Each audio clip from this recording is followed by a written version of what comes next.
আমরা আজকে এই সমাবেশ থেকে যুদ্ধবাজ মোদিকে মেসেজ দিতে চাই, ও মোদি, তোমার এই তক্তে তাওস মুসলমানদের রক্তে ভেসে যাবে।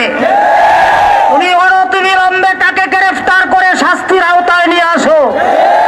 এই সাম্প্রদায়িক খেলা বন্ধ করো, নতুবা এদেশের মুসলমান, গোটা পৃথিবীর মুসলমান এই পরিমাণ রক্ত দিবে, তোমার তক্তে তাওস সেই রক্তে ভেসে যাবে।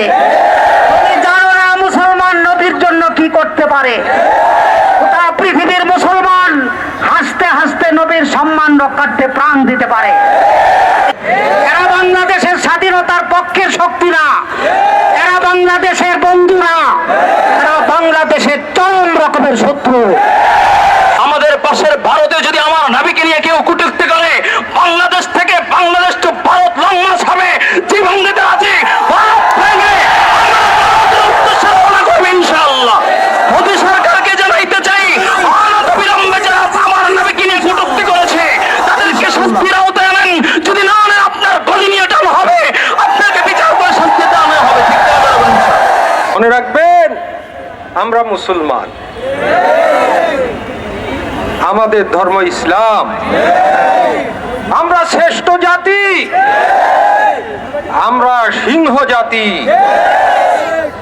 আমরা তাদের উত্তরসূরি যারা বেঁচেছেন সিংহের মতো, প্রয়োজন দেখা দিয়েছেন, শাহাদত বরণ করে নিয়েছে। মুসলমান বেশে দুনিয়া ত্যাগ করেছেন, মৃত্যুর সময় একটাই বাণী উচ্চারণ হয়ে আসছে, ফালাস্তু উবালি হিনা উক্তালু মুসলিমা আলা আইয়ি শাক্কিন ফিল্লাহি কানা মাসরাই। যদি আমি মুসলমান হয়ে মরতে পারি, আমি কাউকে কোনো পরোয়া করি না। নবীর প্রেম ভালোবাসা জাগ্রত আছে, থাকবে। নবীর শত্রুরা হুঁশিয়ার, সাবধান। প্রয়োজনে আমরাও বুকে তাজা রক্ত দিয়ে নবীর ইজ্জত রক্ষা করবো ইনশাআল্লাহ। নবীর আশেক আমরা, নবীর পাগল আমরা,